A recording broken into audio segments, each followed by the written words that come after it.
ప్రతి ఒక్క మనిషికి తను ఒక పాలిచ్చే పొజిషన్ లో ఉండాలని, ఒక లీడర్ పొజిషన్ లో ఉండాలని ఉంటది. And every person makes an effort to create his own empire, be it a big state like Telangana or a small empire like your home and family.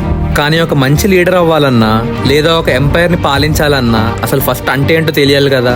So correct గా పాలించడం అంటే నువ్వు ఎంతమంది లైఫ్స్ ని influence చేస్తున్నావో, ఎంతమంది ఫ్రీడమ్ ని ఎక్కువ limit దాటకుండా కంట్రోల్ చేస్తున్నావో అంత కరెక్ట్ గా పాలిస్తున్నట్టు.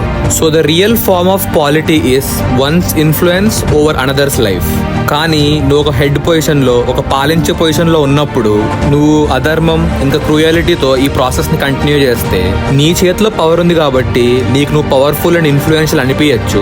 కానీ నువ్వు ఇన్ఫ్లుయెన్స్ చేసే జనాల మనసుల్లో ప్రొటెస్ట్, రివోల్ట్ లాంటి ఫీలింగ్స్ వస్తాయి. అప్పుడు ఎంత పెద్ద స్టేట్ అయినా లేదా మన ఇల్లు అయినా ఇరిగిపోతుంది. అప్పుడు నీకు అర్థమవుతుంది that is not the true polity అని. కానీ మీరు నిజంగా పాలించే పొజిషన్ లో ఉన్నప్పుడు if you really want to influence the people around you, it can only be done by love, kindness, compassion and righteousness.